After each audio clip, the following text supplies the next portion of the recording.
Yes, we are live. Good morning, everyone.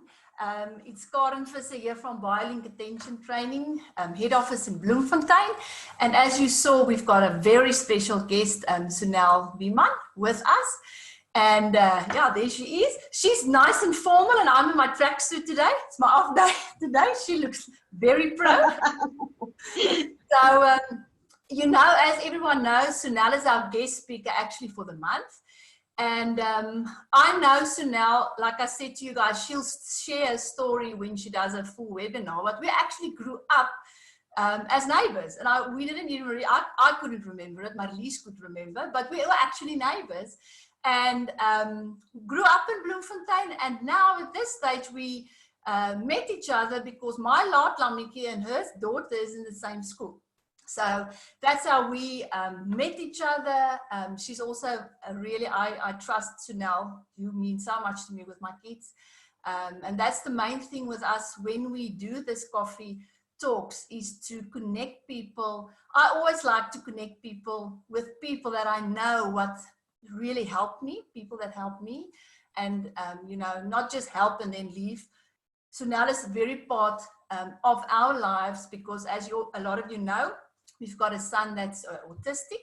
So I always need to check in with Sunel and say, okay, he's now 20, where are we now? So it's nice to have someone that you trust.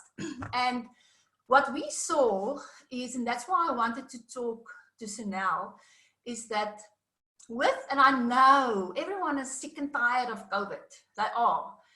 But we that work with students and children every day, there's a big difference in their way of how they present themselves, how they look when they come to us.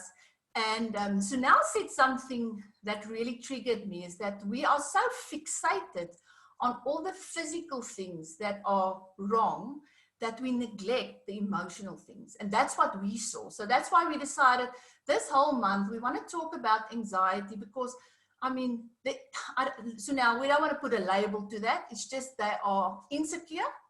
But what can I do as a parent?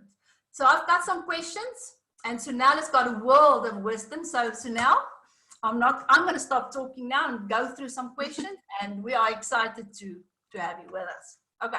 Oh, thank you. And thanks for inviting me, Karen. It's nice to be a part of this. And yeah, like you said, the same about me. I also trust Karen. So if you ever need help, you know, with your child, she's also a person to go to. So yeah, we have to work together. Yes, absolutely. All right, let's look at the emotions. Like I said, I want us to look at what is the physical effect of what's happening, because my biggest concern is that, and I mean, I'm a parent myself, we're running, it's just, we fast track, everything is happening, and we're not always specifically looking at our children's behavior.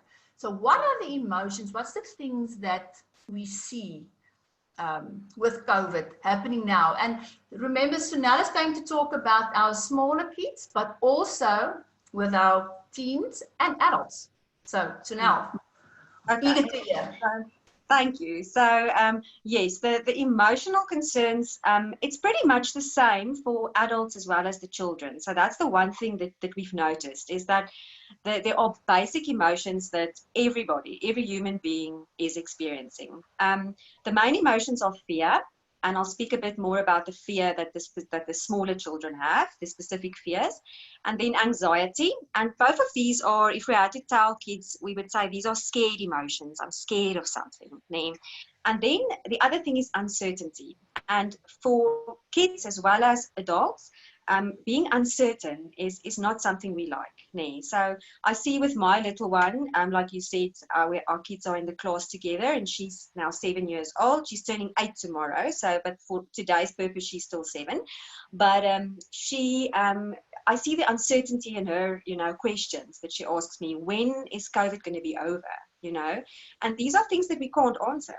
As psychologists, professional people, doctors, we don't have all the answers. So, and I think that's why it's also important to have conversations like this, so that we can share our knowledge and share our experiences with each other. So those are the main emotions. But then we also see that the regulations that were put in place by government, which is necessary for us to survive this virus. The social distancing in itself it's a problem, because this is not normal. We are, even if you are the world's strongest introvert, you still need that hug occasionally. You still need social contact. So for our little ones as well, they can't hug their friends, you know, they can't have to play a meter report from each other. So those things in itself has caused loneliness, it's caused confusion. So we also see that with the kids. And then if we talk about the younger kids, the kids about, let's say, from 5 to 7 years old, what we notice, and this is very normal in general, but now COVID is just making everything a bit more worse. So what we see is that those kids have a very strong fear of dying themselves or getting sick. And then a fear of their loved ones dying. Because remember, mom and dad's very important still at this stage. We still play a very important role. So they're scared of mom and dad, and maybe now they hear on the news that older people are dying. So they're worried about grandma and grandpa, who they care a lot about.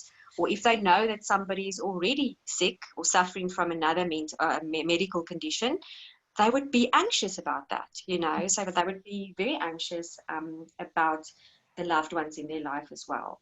And then what we also see is there's a fear of treatment. So if I get sick, you know, we know kids don't like doctors, kids don't like hospitals. So now if they get sick, it's like, what's going to happen now, you know? And I see Abby, for instance, my little one, playing a lot of doctor, you know, her babies are ill, they're in hospital. So at this stage, they are being treated, you know? So, and that's part of the thing that parents can watch as well, to see what's my child playing, what are they drawing, you know, what are the things that because that's how kids communicate. They communicate through play, they communicate through drawings. I've got a very nice technique that I will tell the parents a bit about, which is very easy to do, because I also want to give some practical advice. I know we don't have all the time in the world today, so in the webinar or later on maybe we can do another session. Then the other thing that we see is that, remember, when it comes to mental health, it's not only about your emotions, it's also about behavior. So certain kids, it depends on your child's nature. Do you have a sensitive child? Do you have an anxious child in general? Do you have a child with other mental conditions maybe? Maybe ADHD, or like you said, maybe something like autism or something like that. So it would make that mental condition worse. It would definitely make it worse. So some of the kids start to regress. So that means they do things that they did at an earlier age. For instance, your kid is in their room, they've slept in their room for a long time now, since they were 5 years or 4 years old or whatever, or 3 years old, and all of a sudden they want to sleep in your bed. So we see that quite a lot, because they want safety, they want security. So, and often I say to parents at this stage, let them, you know, I know it's not, some people are going to disagree with me totally, but at this stage, they rather need security. They rather need you to be there for them. Some people with smaller kids will say their kids they were fully potty trained and they started to, for instance, have bathroom mistakes again. So things like that. And with the teenagers, pretty much they would pretty much be more irritable. We know they're irritable in general, and teenagers, I love teenagers. I love working with them. I think they're awesome.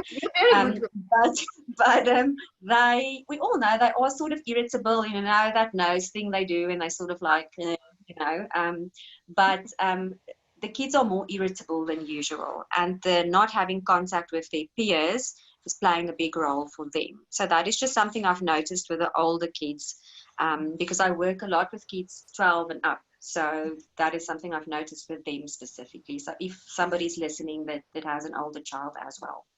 Okay. I mean, the thing is, like you said, I'm telling everyone, just be proactive and be aware. Don't be so in a hurry because it happens. We are so stressed as parents, you know? Exactly. Yeah. Okay, Okay, thanks. Okay, so we, because I want to specifically talk about this because, and I know there's parents that ask questions, but what we see is that now some of them are back to school, and now it's this knit one, slit one school days. The students that comes to us, they almost have, they've got an attitude of a holiday attitude, you know, we never struggle with attitudes and things like that, but now we do struggle, and they, like you said, they are more irritable, you know, things like that. And that's why I feel it's so important for parents. I mean, we're in the last quarter of this year.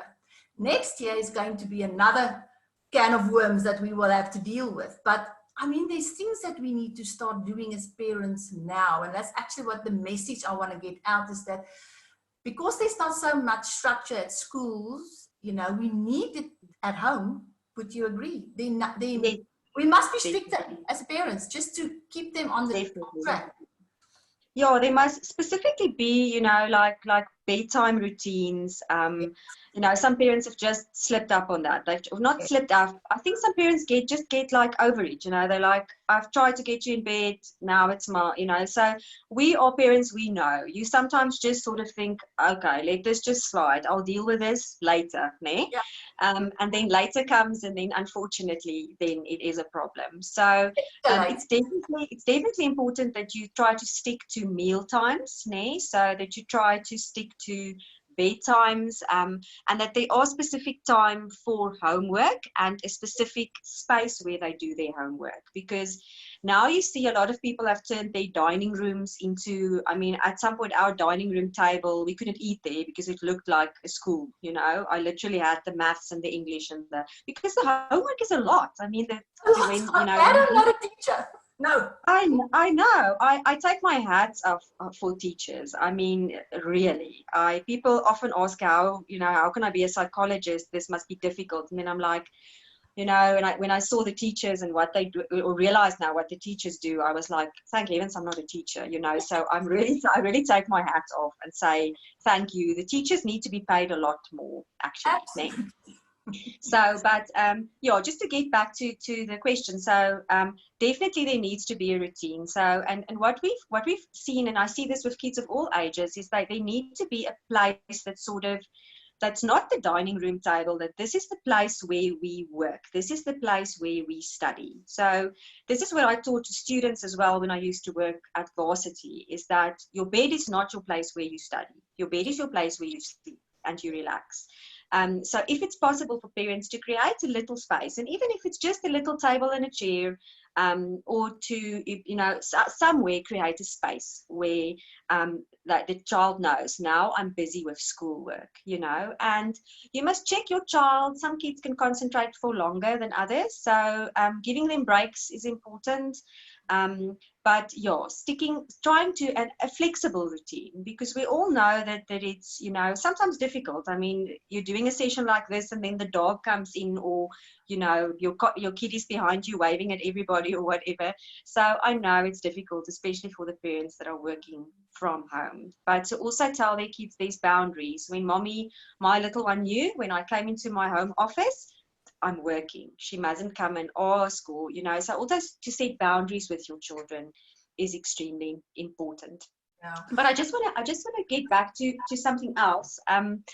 You spoke a bit before about the parents being aware, of how I know there was a question that somebody asked about a 6-year-old that he was struggling with, So, and for me, it's very important that people realize that anxiety, and if you forget everything I said today, but you remember this, then that will be enough for me.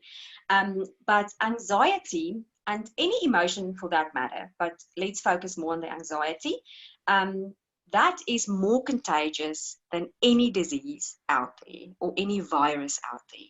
So the anxiety spreads, like it spreads faster than corona. So if we can get our anxiety under control, and it is possible, it's definitely possible. So you know, I don't know if you want to maybe read the question that the mom sent, that we can use her as an example, maybe. Let me quickly just go to that one. Hold on. Let me just get it on my Facebook. Okay. When my child of 6 turning 7 in a month in grade 1 feels pressured about his schoolwork, this makes him anxious and almost difficult for him to learn? What stands me to do, and how should I make him more confident in himself? Okay. Yeah, and you see the confidence is also, it comes in with the uncertainty, né? Because there's uncertainty. Let's use that mom as an example, if it's okay. I would, for instance, if that mom was in my office, I would have said to her, I would focus on the parents first, né? So I would sort of say, how are you coping? You know, how are you dealing with this virus? Are you very anxious? Are you maybe making statements like, yo, it's difficult to work from home? So you must be very aware of yourself first. Yes.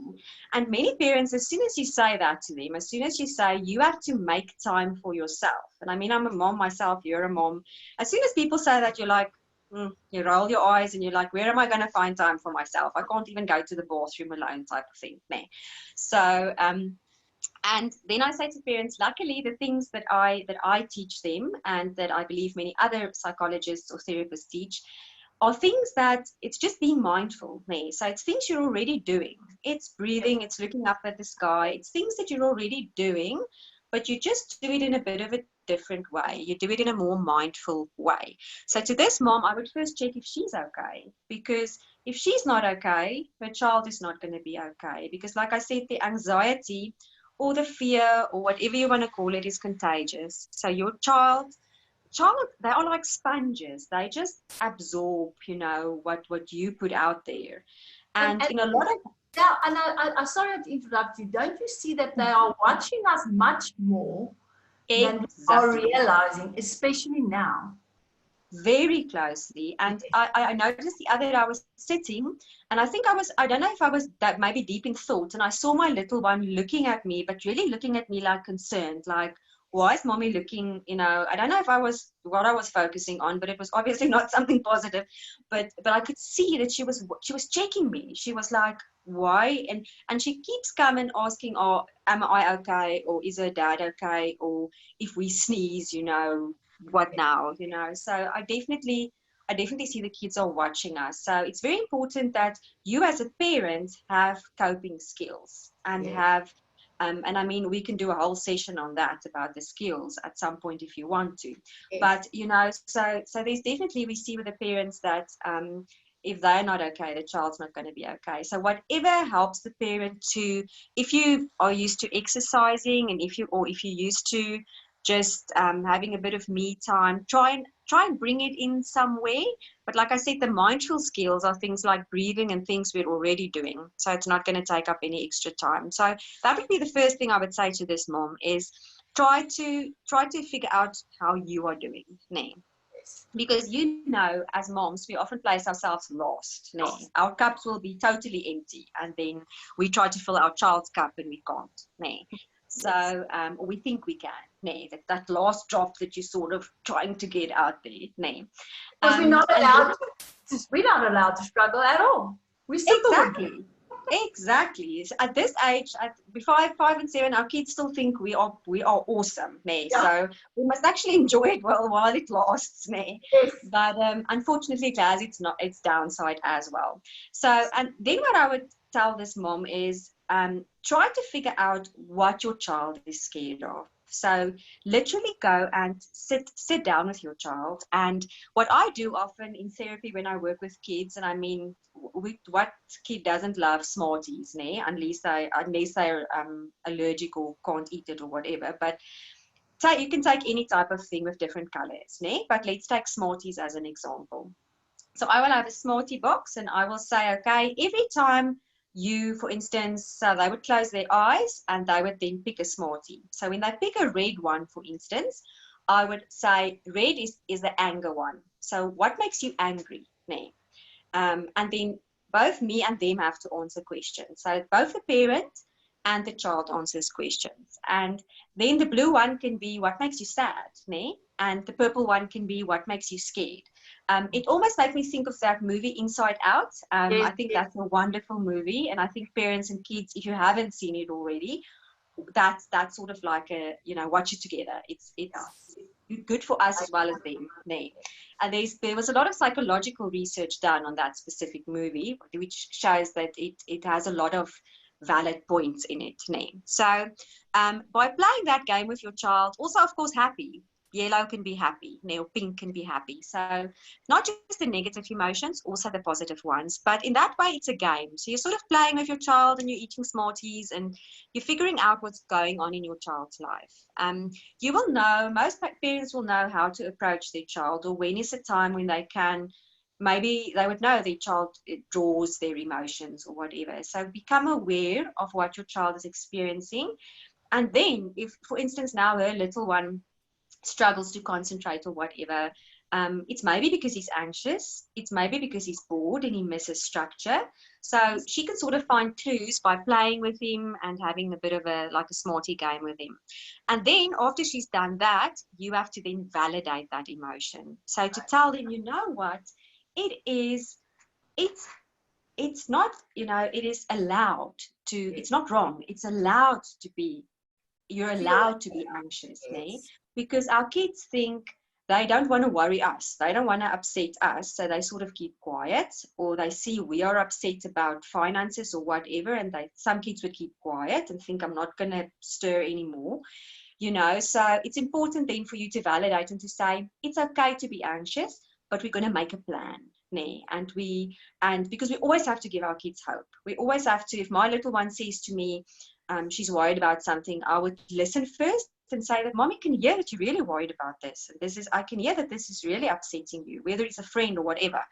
And then I would say to her, okay, but let's now think about what we can do. So then we go over to and then your coping skills as a person itself is important, but then there's also certain skills that psychologists or that other people can help you with. But just to tell them in the first place, if you just acknowledge the emotion or validate it, I always say to parents, you're 50% there. The rest is then to teach them how to deal with this situation, because they just feel understood. If you say to them, Mommy can see you're really sad or you're really upset. Do you want to talk about it? That already, makes quite a big difference for the kids. Because we don't see the emotions. And they hide it from us. They're very good at hiding, Especially the boys, I've got 3 boys and they don't show any emotions, nothing. Yeah, it's like nothing is wrong, I'm just okay. And they sort of think that's what a man's supposed to do, and it's not things we teach them. I think sometimes these things, there's instinct plays a very big role. There's still some certain male roles and certain female roles, So I definitely think there's a bit of instinct or hormones that kick in there or something like that. Sure.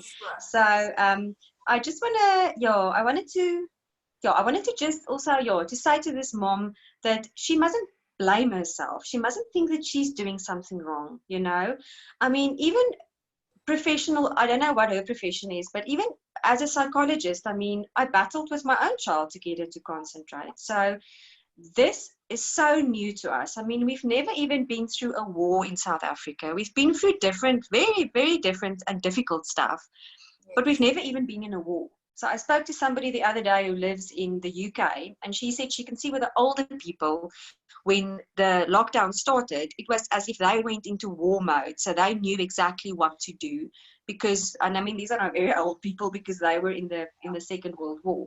So, but they knew what to do, they knew exactly what to do. So we've never even been through something like that. So just to tell the parents as well, don't be hard on yourselves. Don't think there's something wrong with you. Just know that when you start talking to other moms, you realize this is so normal. I mean, the last week before school started, my little one refused to do homework. She was just like, I'm over this, and it's difficult to get them to sit still then for 5 minutes, Yeah. So, and I think this, we've got 2 questions more, is that I think, and this is what I want the message again, is that, okay, so you've given that smarty idea. I love it. It's absolutely amazing because, like you said, it's practical and that you get them talking with, it's all like nonchalant, Yeah.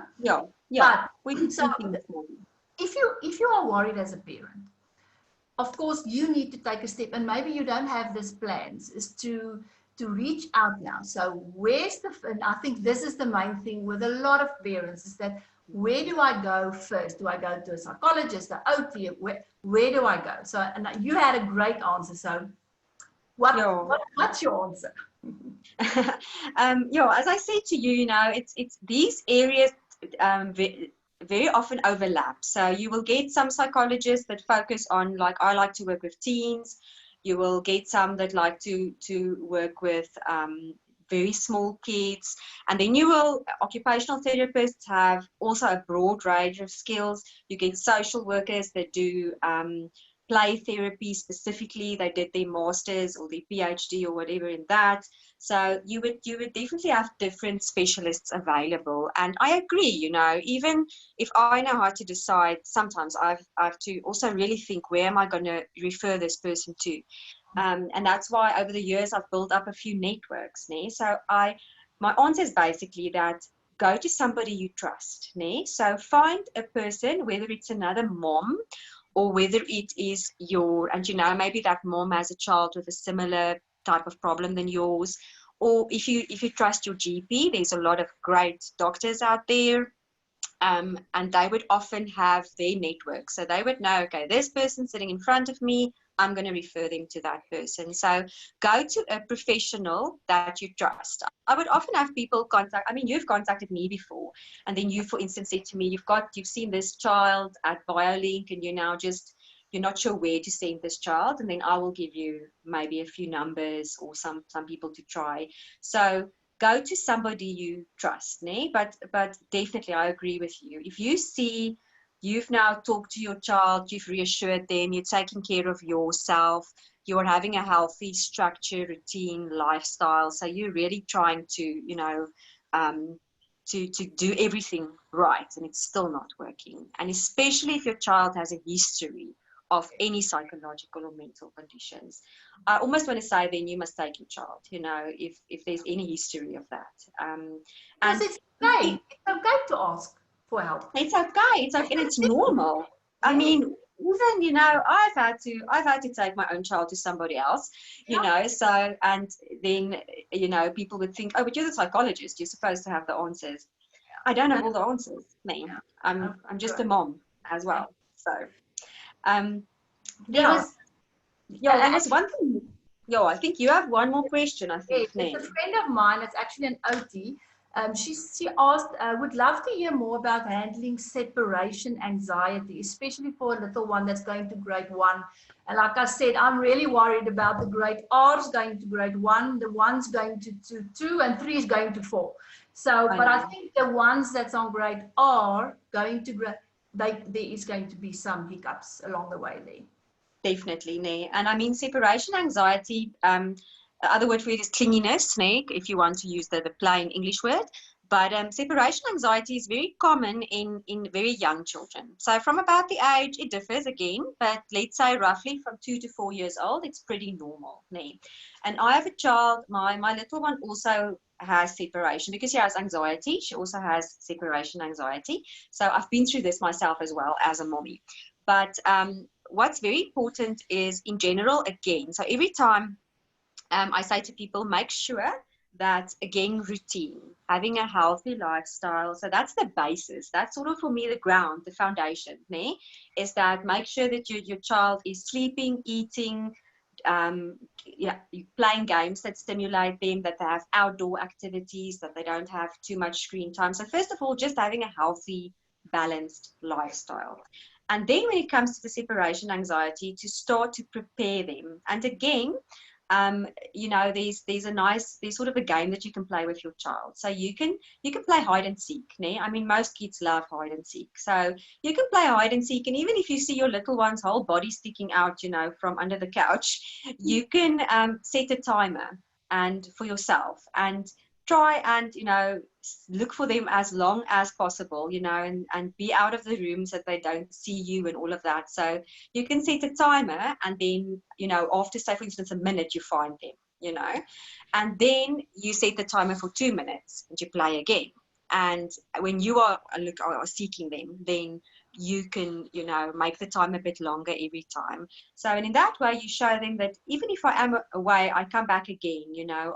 So it's a game that can maybe work and help a few people, to just show your child that it's okay to, for that moment when you're hiding or alone, you are okay, you know. So that's maybe something parents can try. But the most important thing for me is to prepare your child.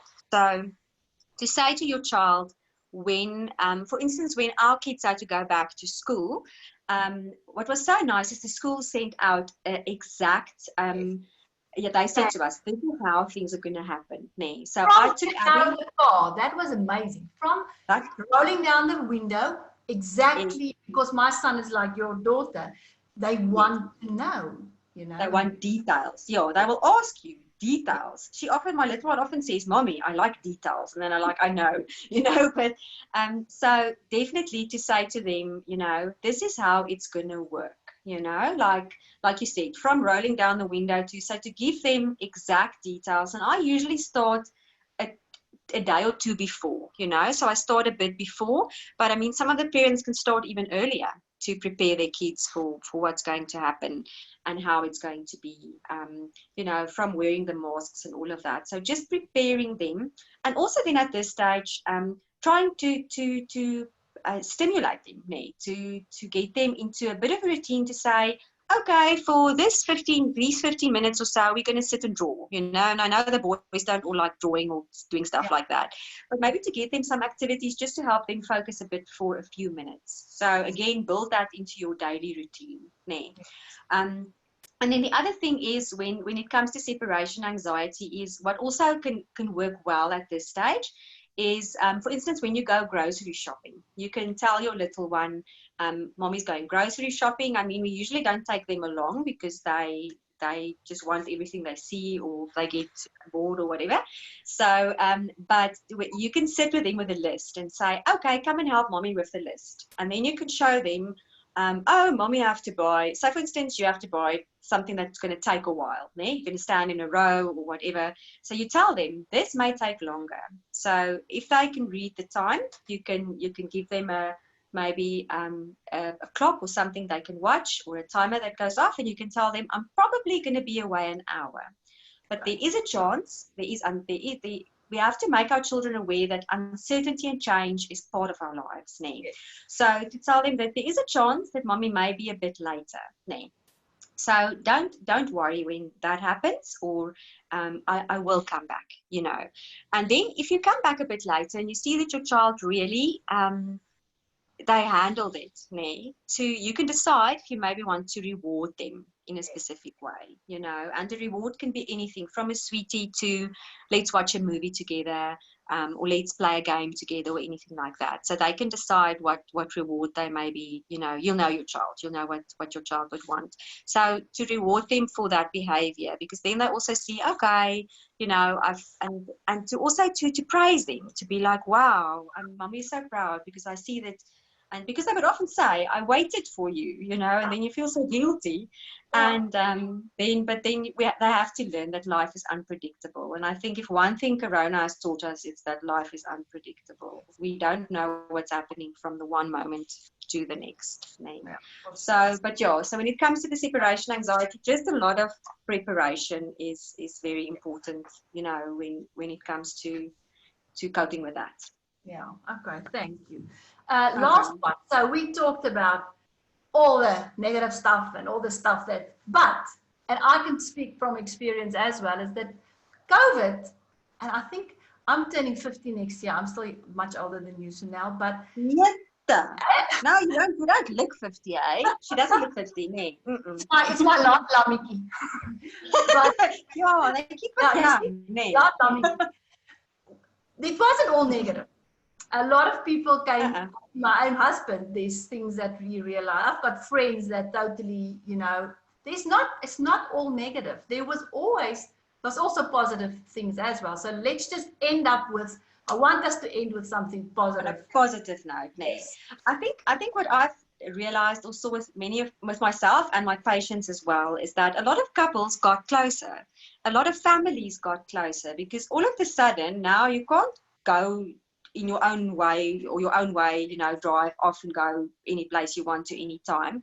So you have to spend, especially that first, I think that first level 5 lockdown, that was sort of like a bit of a holiday for many people. So, and a lot of people realized, oh, it's actually nice to spend time with my family. And like my husband said to me at some point, we actually had time to chat to each other because we live these busy, stressed lives.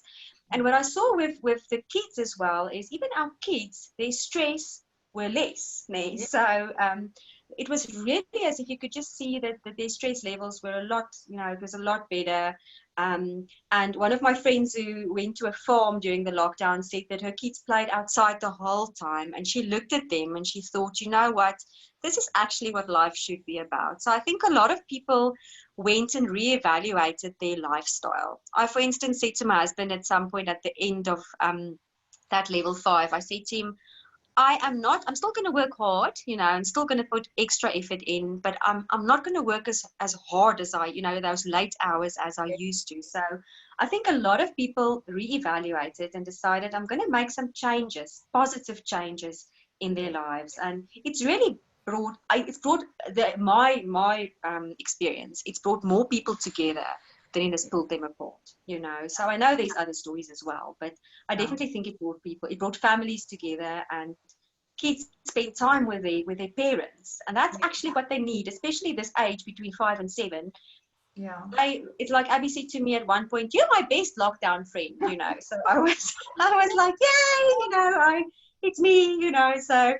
And yeah, so I do think it had its positive effects. Landre did the same. He said, "Mom, I love lockdown because we all together the whole time, because we play games and so." And I think it made us stop and also say, and we don't have to really adjust that much. I just said, for instance, No. I'm not going to open my computer 5 o'clock. I'm closing it unless I do a webinar, but it can wait. So there was a lot of positives come out of it as well. Exactly. And I mean, the other thing that came out of it was creativity, because we had to keep ourselves and our kids busy. So a lot of people became immensely creative. And I mean, all the research in psychology shows us that creativity is and laughter. People watched movies together, those things. And they laughed and they made memories, and those are the things that make life worthwhile. Not money, not those materialistic things. It is actually family and friends and spending time together. Yeah. And the creativity, interesting stat that I read now is that in last year in America, the last week of May last year, compared to this year, 161,000 more businesses was registered in the United States, because people now started making ideas and taking their hobbies and turning it into businesses. So I think because we were allowed to slow down, people start thinking about other stuff. Yes. Yeah, you could actually think, so it was actually a good thing, so that is a good thing that came from this, so definitely I do think. And I think for some kids as well, kids may be struggling with autism who you are used to going to a school. I think for some kids it was nice to stay at home as well, and some people even saw, what, I'm going to homeschool my kid from now on. So in certain cases, parents realize I don't have to do what society tells me to do.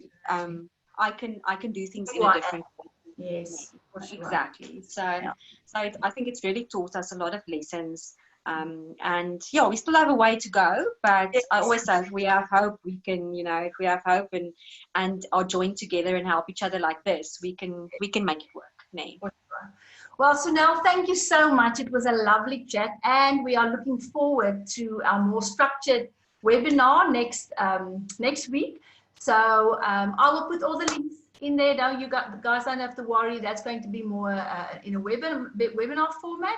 But Sunel, and I know you are very busy, so taking this almost hour out of your day, I really, really appreciate it, because I love your wisdom, and you are just so relaxed, and parents are absolutely going to benefit from what you shared with us. So thank you so much for that. It's a big pleasure, and bye to all the parents and everybody. And you, Corin, you must also have a wonderful day, and we'll chat then at the webinar. Yes. Okay, guys, have a nice day. Thanks, Sunali.